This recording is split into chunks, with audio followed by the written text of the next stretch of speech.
Medak parliament యొక్క nomination వేయడం జరుగుతున్నాయి. మన యువ నాయకుడు ముఖ్యమంత్రి రేవంత్ రెడ్డి గారు మెదక్ పట్టణంలో బహిరంగ సభ ఉంది. దానికి సదాశివపేట పట్టణం నుండి మరి సదాశివపేట మండలం నుండి కార్యకర్తలు మరి తండమొత్తంగా వెళ్ళడం జరుగుతుంది. ఎందుకంటే ఈ యొక్క బీజేపీ టీఆర్ఎస్ ప్రభుత్వము నాటకాలు ఆడుతుంది కనుక వారిని తప్పకుండా ఈసారి బుద్ధి చెప్పినట్టు మరి వచ్చే పార్లమెంట్ ఎన్నికల్లో కూడా మరి బుద్ధి చెప్పాలని చెప్పేసి హస్తం గుర్తుకి ఓటు వేసి చెయ్యి గుర్తుకి ఓటు వేయాలని చెప్పేసి మరి చెప్తూ ముగిస్తున్నారు. మరి కాసేపట్లో మరి ముఖ్యమంత్రి గారు విచ్చేసిన ఆ లైన్ అంతా క్లియర్ ఉండాలి సార్. పోలీస్ వారితో సహకరించాలి అందరూ. ఆ వెహికల్ సీఎం గారు డయాస్ వెహికల్ కు రైట్ సైడ్ లో మీరు లెఫ్ట్ సైడ్ కి వస్తారా దయచేసి అక్కడంతా క్లియర్ చేయాలి. వీలైతే వెనక్కి వెళ్ళాలి సార్ దయచేసి ప్లీజ్. చౌక్ వెనుక వైపు రండి.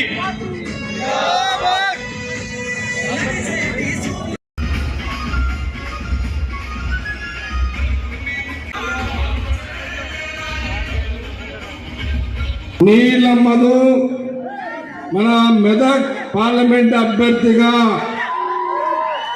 సోనియా గాంధీ, రాహుల్ గాంధీ, రేవంత్ రెడ్డి గారు డిక్లేర్ చేసిన సంగతి ఈరోజు నామినేషన్ రావడం జరిగింది. మనందరూ కూడా తెలిసిన విషయమే. ఒక విషయాన్ని మీ అందరూ కూడా తెలియజేస్తుంది ఏంటంటే గత 25 ఏళ్ల కిందట ఇది ఇందిరమ్మ పార్లమెంట్. ఇది మీ దగ్గర కసి ఉందా? కసి ఉందా? కసి ఉంటే ఒల్లుడు కాదు, ఓట్లు పడాలి. నీళ్ళమ్మదు కాంగ్రెస్ పార్టీకి. మనమందరం కూడా 25 ఏళ్ల తర్వాత ఈ పార్లమెంటులో మెదక్ నీళ్ళమ్మదు కాంగ్రెస్ పార్టీ అభ్యర్థిని మనమందరము కాంగ్రెస్ పార్టీ నాయకులము, కార్యకర్తలము మనమందరం కూడా ఈ మెదక్ పార్లమెంట్ ఛాలెంజ్ గా తీసుకొని ఎట్టి పరిస్థితుల్లో అటు సిద్దిపేట నుంచి సంగారెడ్డి వరకు ఓట్లు దంచుడే దంచుడు. సోదరులారా, 2 పార్టీలు ఎవరట్టం వచ్చినా ఊరుకునేది లేదు, జిమ్మికులు చేసినా ఊరుకునేది లేదు. హుషారుతోటి ఆట ఆడుదాం. అర్థమైందా? నేను ఒకటే చెప్తున్నా, ఏది ఏమైనా 25 ఏళ్ల తర్వాత ఇందిరమ్మ పార్లమెంటు రాహుల్ గాంధీ గారికి, మన రాష్ట్ర ముఖ్యమంత్రి రేవంత్ రెడ్డి గారు, ఇటు దామోదర్ గారు, కొండ సురేఖ గారు, హనుమంతరావు గారు, మైనపల్లి పొంగులేడు శ్రీనివాసరావు గారు,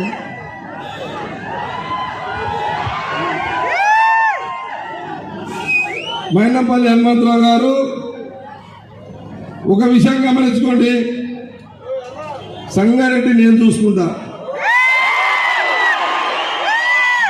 మైనపల్లి హనుమంతరావు గారు మెదక్ చూసుకుంటారు, ఆయన సిద్దిపేట, సరే ఆయన కొడుకు మెదక్ చూస్తాడు, మైనపల్లి హనుమంతరావు గారు సిద్దిపేట చూస్తాడు.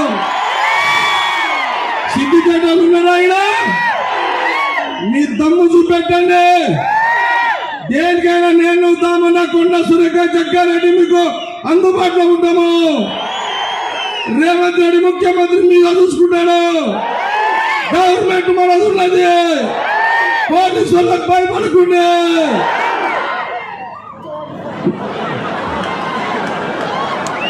నీళ్ళ మొదలు గెలిపించుకోండి. ఆర్టీసీ బస్సులో ఉచిత ప్రయాణం ఇచ్చినాం. రాజీవ్ ఆరోగ్యశ్రీ పథకాన్ని అమలు చేసినాం. గ్యాస్ సిలిండర్ 500కి ఇచ్చినాం. 200 యూనిట్లు ఉచిత కరెంట్ ఇచ్చినాం. ఇందిరమ్మ ఇల్లు ఇచ్చినాం.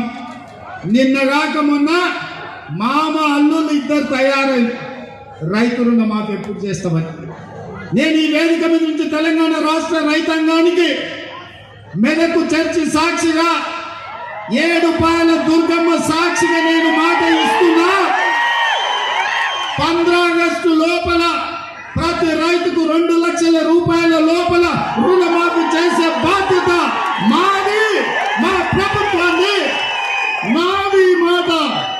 నేను మాట ఇస్తున్న మిత్రులారా, తెలంగాణ రైతాంగానికి ఏడుపాయల దుర్గమ్మ సాక్షిగా నేను మాట ఇస్తున్నా, 15 ఆగస్టు లోపల మీ 2 లక్షల రుణమాఫీ చేసే బాధ్యత నాది. ఇదే కాదు, వచ్చేసారి పండించే వడ్లకు 500 రూపాయల బోనస్ ఇచ్చి కొనుగోలు చేసే బాధ్యత నాది. 100 రోజుల్లో ఇచ్చిన 6 పథకాలలో 5 పథకాలు అమలు చేసి 100వ రోజు ఎన్నికల కోడ్ వచ్చి ఎన్నికల క్షేత్రంలో మేముంటే వెనుకంగా కాళ్ళ కట్టబెట్టాలని కేసీఆర్ ఆయన అల్లుడు బయలుదేరి 100 రోజుల్లో మేము ఇన్ని చేస్తే అప్పుడే దిగిపో అని అంటున్నావు. ఏం అల్లాటప్పగా వచ్చినాం అనుకుంటున్నావా? అడుక్కుంటూ వచ్చినాం అనుకుంటున్నావా? అయ్య పేరో మామ పేరో చెప్పి కుర్చీలో కూర్చున్నాం అనుకుంటున్నావా? బిడ్డ, నీలాకటోళ్ళం తొక్కుకుంట ఇక్కడికి వచ్చినాం. 10 ఏళ్ళు ఇక్కడనే ఉందాం.